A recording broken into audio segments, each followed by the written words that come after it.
S, Darshan ಜೈಲಿನ photo viral. Darshan ಜೈಲಿನ photo viral ಆಗ್ತಲೇ ಸರ್ಕಾರ ಇದೀಗ ಅಲರ್ಟ್ ಆಗಿರುವಂತದ್ದು. ದರ್ಶನ್ಗೆ ಆತಿಥ್ಯ ಕೊಟ್ಟಿದ್ರು 7 ಅಧಿಕಾರಿಗಳೇನಿದ್ರು ಅವರೆಲ್ಲ ಸಸ್ಪೆಂಡ್ ಆಗಿದ್ದಾರೆ.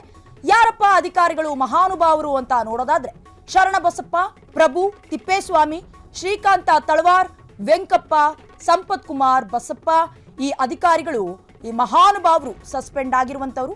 ಹಿರಿಯ ಅಧಿಕಾರಿಗಳು ಕೂಡ ಭಾಗಿಯಾಗಿದ್ರೆ, ಏನಾದ್ರೂ ಇನ್ವಾಲ್ವ್ ಆಗಿದ್ರೆ ಕ್ರಮವನ್ನ ಕೈಗೊಳ್ತೀವಿ ಅಂತ ಹೇಳಿರುವಂತದ್ದು. ಅಧಿಕಾರಿಗಳು ಭಾಗಿಯಾಗಿದ್ದು ಕಂಡು ಬಂದ್ರೆ ಕೂಡಲೇ ಟ್ರಾನ್ಸ್ಫರ್ ಕೂಡ ಮಾಡ್ತೀವಿ, ವರ್ಗಾವಣೆ ಮಾಡ್ತೀವಿ, ಮುಂದೆ ಇಂಥ ಘಟನೆ ನಡೆಯದಂತೆ ಕೈಗೊಳ್ತೀವಿ ಅಂತ ಇದೀಗ ಗೃಹ ಸಚಿವರಾಗಿರುವಂತಹ ಡಾಕ್ಟರ್ ಜಿ ಪರಮೇಶ್ವರ್ ಅವರು ಕೂಡ ಹೇಳಿಕೆಯನ್ನ ಕೊಟ್ಟಿರುವಂತದ್ದು.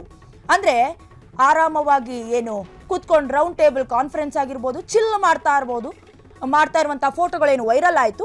ಈ ಒಂದು ಫೋಟೋ ವೈರಲ್ ಆಗಿದ ತಕ್ಷಣವೇ ಗೃಹ ಸಚಿವರಾಗಿರುವಂತಹ ಡಾಕ್ಟರ್ ಜಿ ಪರಮೇಶ್ವರ್ ಅವರು ಹೇಳಿಕೆಯನ್ನ ಕೊಟ್ಟಿರುವಂತದ್ದು. ಹಾಗಾದ್ರೆ ಡಾಕ್ಟರ್ ಜಿ ಪರಮೇಶ್ವರ್ ಅವರು ಈ ಕುರಿತಂತೆ ಏನೇನು ಹೇಳಿಕೆ ಕೊಟ್ಟಿದ್ದಾರೆ ಬನ್ನಿ ನೋಡ್ಕೊಂಬರೋಣ. ಕ್ಷಣ ಕ್ಷಣದ ಸುದ್ದಿಗಳಿಗಾಗಿ ಫ್ರೀಡಂ ಟಿವಿ ಸಬ್ಸ್ಕ್ರೈಬ್ ಮಾಡಿ, ಲೈಕ್ ಮಾಡಿ ಹಾಗೂ ಫಾಲೋ ಮಾಡಿ. ಹೊಸ ಸುದ್ದಿಗಳ ನೋಟಿಫಿಕೇಶನ್ಗಾಗಿ ಬೆಲ್ ಐಕಾನ್ ಮೇಲೆ ಕ್ಲಿಕ್ ಮಾಡಿ.